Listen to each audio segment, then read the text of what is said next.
Maka di sini ada gambaran pada kita yang pertama, kalau antum sedang dibimbing oleh Allah menuju kedudukan yang tinggi, maka sadarlah teman-teman, saat yang bersamaan antum tidak akan sunyi dari rintangan-rintangan sekitaran. Catat itu baik-baik. Anda kedudukan biasa, naik luar biasa, maka hambatannya itu akan semakin meningkat, tidak sama dengan sebelumnya. Anda orang kecil, diuji dengan ujian kecil. Anda orang menengah, diuji dengan ujian menengah. Anda kedudukan yang tinggi, maka akan diuji dengan kedudukan yang lebih tinggi lagi. Maaf, Allah tidak akan menguji dedaunan dengan angin yang menerpa akar. Pasti berbeda. Karena angin ketika kedudukan semakin tinggi, maka angin semakin kencang akan menerjangnya. Yuk kita turunkan, jenis ujiannya bisa 3. Bismillah. Tenang aja mas, ya. Antum lihat aja, tulis ya, biar saya ngapus, insyaallah. Perhatikan baik-baik, sini. Kedudukan bersanding dengan ujian. Kalau rumus fisikanya, F berbanding lurus dengan P. Gaya berbanding lurus dengan tekanan. Jadi kalau antum misalnya, rumus asalnya F1 sama dengan F2, gaya gerak sama dengan gaya dorong. Kalau dikembangkan ke sini, tenaga kecil begini, maka yang bunyi kecil. Kalau besar, semakin besar lagi. Nah, memahami rumus ini, F sama dengan P. F berbanding lurus dengan tekanan. Ada gaya tekanan juga yang cukup kuat. Ketika antum pukul kencang, suara kencang. Tapi ini lebih sakit kan? Tekanannya lebih kuat. Itu agak berbeda. Itu dalam persepsi positif. Dalam persepsi negatif juga bisa. Gaya berbanding lurus dengan tekanan. Semakin orang banyak gaya, semakin tertekan hidupnya. Ya? Tanya. Sekarang lihat sini. Rumus ini kalau kita turunkan lewat ayat, am hasibtum an tadkhulul jannata. Apakah Anda akan duga begitu mudah masuk surga? Walamma yatikum matalul ladzina khalau min qablikum. Sementara Allah belum menguji Anda seperti orang dulu yang dijamin surga mendapati ujian. Apa jenis ujiannya? Ini manhaj hidup kita dan kita berhenti di sini. Maaf, saya mungkin hanya 5 ayat dulu untuk hari ini ya. Massatuhumul ba'sa. Ujian pertama disebut dengan ba'sun. Jamaknya ba'sa. Ba'sa. Ini masih ringan. Misal, jarang ke masjid, sekarang mulai ke masjid. Begitu antum ke masjid, Allah kasih ujian. Sesuai dengan kadar niat antum. Kasih hujan gerimis. Ke masjid gak? Itu ba'san. Begitu antum ke masjid, orang Arab katakan, nazil matar. Turun hujan. La ba's, la ba'sa, la ba'sa. Gak ada masalah. La ba'sa, tidak ada masalah. Serap ke dalam bahasa Indonesia, lewat. Labas. Labas, lewat. Ringan. Berarti, kalau antum diuji dengan yang ringan, maka antum kadarnya masih ringan, akan dinaikkan kepada yang menengah. Akan yang menengah. Hati-hati betul. Kalau antum belum lulus yang di sini, maka antum akan terus sampai di sini, sampai lulus di sini. Sampai lulus. Antum mau berangkat ke masjid, gerimis bisa. Tiba-tiba nggak jadi di rumah. Istri antum mengatakan, Pak kok nggak ke masjid? Hujan mah, kan cuman gerimis. Takut teriak, Masya Allah. Padahal antum misalnya belum kuat untuk berangkat. Maka antum akan terus diuji di sini. Lihat rumusnya, Quran surah kedua ayat 286. La yukallifullahu nafsan illa. Allah tidak akan pernah menguji seorang hamba di luar kadar kemampuannya. Jadi kalau antum masih ujian yang ringan, antum diberikan yang ringan. Antum naik menengah, diberikan yang menengah. Antum naik lagi level tinggi, diberikan ujian yang berat. Menengahnya disebut dengan darrun. Waddarra, dari ba'sun jadi darrun. Jamaknya darra. Sudah menyakiti fisik. Kena fisik. Sudah melukai. Hujannya makin deras. Ya. Kalau dalam kehidupan, yang ini mungkin celaan biasa. Duh, sudah berubah ya. Masya Allah. Sekarang jilbabnya sudah panjang. Masya Allah.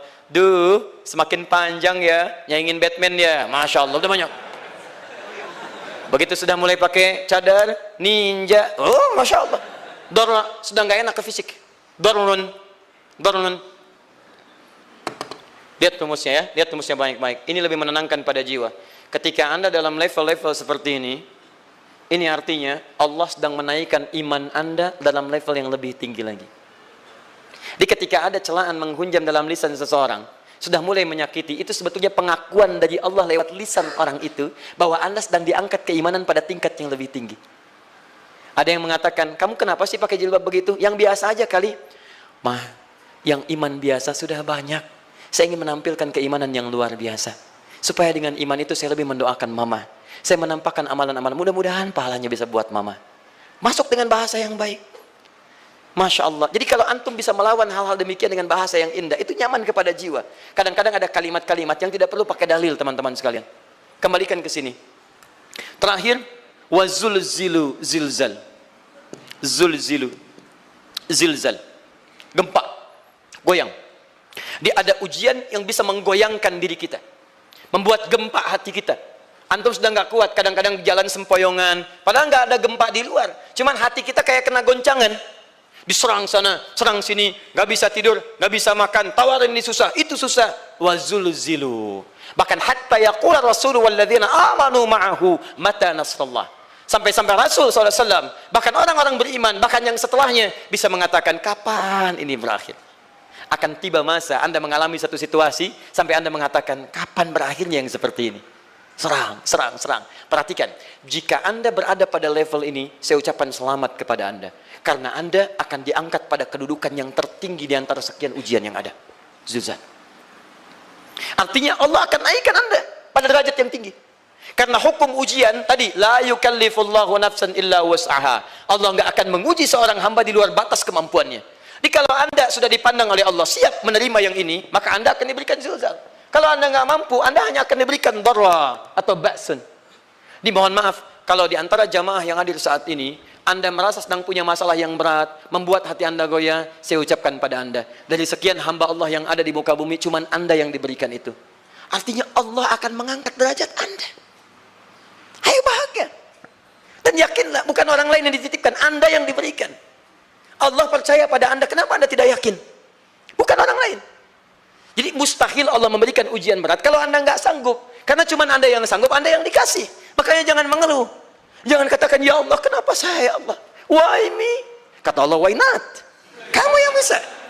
Yang lain tidak. Dan tanpa harus Anda menuliskan status. Memang cuma saya yang sanggup. Oh, Masya Allah. Gak usah. Sadari. Kalau bukan sayang, Allah itu punya sifat adil. Nggak mungkin menukar sesuatu di luar kadarnya. Antum tahu cicak? Halo? Jangan katakan wallahu alam, cicak. Cicak, baik. Bagaimana aktivitasnya? Merayap. Di mana? Dinding. Apa makanannya? Nyamuk. Nyamuk bagaimana aktivitasnya? Terbang. Pertanyaan saya, di mana keadilan Allah menjadikan makhluk yang merayap makanannya terbang? Kalau nyamuk masuk kategori pertama tadi, pintar dan tahu dirinya pintar, jadi mainan cicak. Cicak, ayo tangkap. Cicaknya cuma merayap, dianya terbang.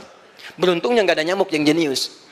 Tapi yang paling hebat, perhatikan bagaimana lisan orang tua kita menanamkan kalimat-kalimat untuk menanamkan tauhidullah subhanahu wa ta'ala. Cicak-cicak diam-diam merayap. Perhatikan, yang Allah tuntut pada cicak, merayap kamu. Walaupun cuma diam-diam. Lihat baik-baik, diam-diam merayap. Datang seekor, Masya Allah, ketika dia merayap, nyamuk datang. Lihat, bukan cicak mendatangi nyamuk, tapi nyamuk mendatangi cicak. Kalau cicak tidak merayap, mustahil nyamuknya datang. Allah hanya tunjukkan, kamu merayap ya, nyamuk datang. Sekalipun dia merayap, cuman diam-diam, nyamuknya datang. Jadi hukum Allah itu kalau dipatuhi, nikmat kehidupan. Cicak gak merayap, nyamuk gak datang. Cicak merayap, nyamuk datang. Datang seekor nyamuk. Setelah itu, silakan. Jadi kalau kita teman-teman ikuti hukum Allah, mau berat, alhamdulillah. Mau ringan, alhamdulillah. Ya mau sedang, alhamdulillah. Begitu diangkat, artinya ada pengakuan dari Allah, iman kita akan diangkat. Cuman, bahasa Nabi Ya'qub alaihissalam kepada Yusuf alaihissalam, mesti ada persiapan dalam mengatasi itu semua. Tidak cukup hanya mendiamkan saja. Maka kata Nabi Ya'qub, jangan kisahkan dulu. Bikin dulu pemetaan-pemetaan untuk mudah mengatasi itu semua. Ini poinnya. Anda harus punya rencana.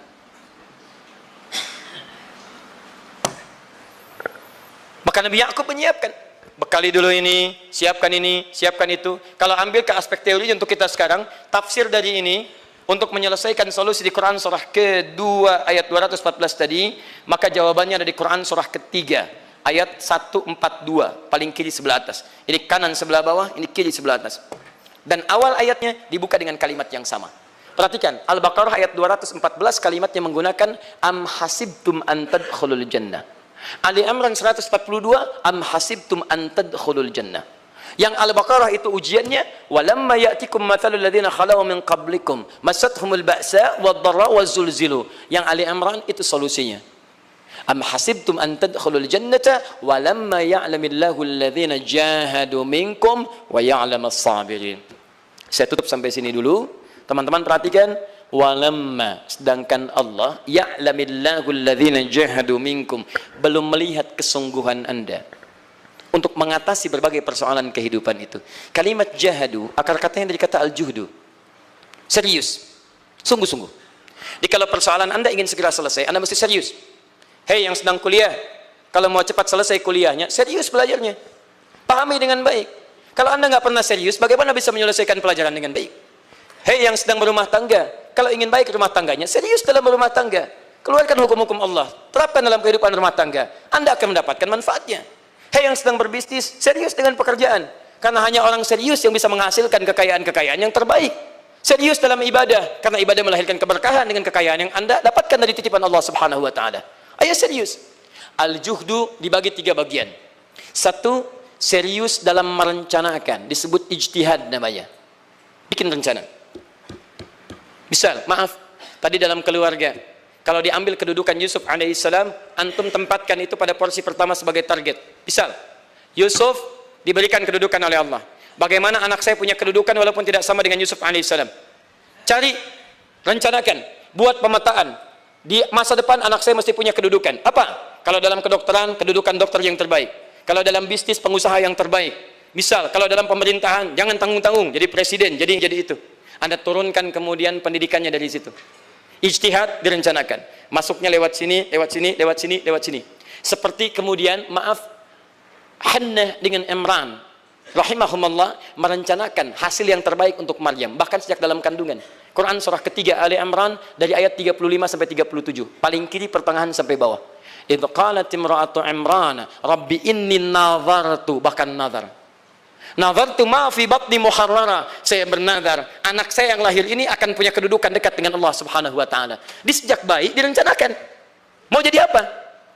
Setelah itu apa? Jihad. Jihad itu kesungguhan dalam mempraktekkan, mengaktualisasikan konsep yang sudah dibuat. Jangan sampai cuma berdoa tapi doanya tidak disandingkan dengan ikhtiar, nggak nyambung. Makanya ketika lahir ada jihad, jihad dengan doa. Falamma wada'at saqalat rabbi inni wada'tuha untha, ayat 36-nya. Wallahu a'lamu bima wada'at wa laysa dzakaru kal untha. Lihat, wa inni sammaituha Maryam wa inni u'idzuha bika wa dzurriyyataha minasyaitonir rajim. Doa. Setelah berdoa apa? Teruskan. Bagian akhirnya ayat 37-nya. Maaf teman-teman, tidak cukup dengan doa. Karena Maryam masih dekat dengan Allah, punya kedudukan, dia mesti dirawat oleh orang yang paling saleh. Cari Nabi Zakaria, orang saleh. Mesti merawat. Tempatnya masih netral dari keburukan, bikin mihrab. Jadi tempat dibuatkan, orang soleh merawat, doa dipanjatkan, doa berbanding lurus dengan ikhtiar. Apa yang terjadi? Ayat 37-nya. Fataqabbalaha rabbuha biqabulin hasanin wa ambataha nabatan hasana. Maka Allah Subhanahu wa taala menerima usaha orang tua ini. Doanya diterima, ikhtiarnya diterima. Jadi kalau antum mengambil ayat tadi, diterapkan dalam kehidupan, rencanakan teman-teman sekalian. Anak mau sekolah di mana? Mau jadi apa? Turunkan ke bawahnya. Oh, dia mau jadi dokter, dokter yang hafal Quran, turunkan. Pendidikannya di sini, di sini, di sini, di sini sampai paling kecilnya. Siapa gurunya yang dekat dengan Allah? Sekolahnya yang menjauhkan dari hal-hal keburukan, sampai satpamnya soleh, securitynya soleh, koperasinya orang-orang soleh, gurunya orang-orang soleh. Hadirkan. Kalau ikhtiarnya sudah nyambung dengan doa, maka fataqabbalallah, qabbalallah. Taqabbalaha rabbuha. Diterima Maryam, antum diterima. Di kadang-kadang yang nggak nyambung nih begini, doanya nggak nyambung dengan ikhtiar, itu masalahnya. Ya Allah mohon ya Rabb, jadikan anak saya rajin sholat, hafal Al-Quran, tapi ditempatkan di sekolah yang tidak pernah mengajarkan sholat, nggak nyambung. Ditempatkan di tempat yang tidak pernah mengajarkan Quran, tidak nyambung. Nggak ada kesamaan di situ. Maka Nabi Ya'qub alaihissalam memberikan gambaran kepada anaknya, nak, kamu akan punya kedudukan begini, hati-hati, setiap ada kedudukan akan ada rintangan, kamu harus punya rencana untuk merencanakan solusi-solusi terbaik untuk itu. Kemudian yang terakhir, ini yang paling hebat, mujahadah, perjuangan melawan emosi. Karena tidak sedikit tantangan itu, maaf, yang berat itu bukan menghadapi fisiknya, tapi menghadapi diri kita sendiri. Mau ke masjid, malas, itu yang susah dihadapi dibandingkan dengan hujan. Hujan ada payung, malas mau pakai apa? Maaf, menurun, semangat turun, malas datang, kecewa datang, pesimis datang, lawan, namanya mujahadah. Gabungkan ketiganya, isi dengan sabar. Wa ya'lamas sabirin.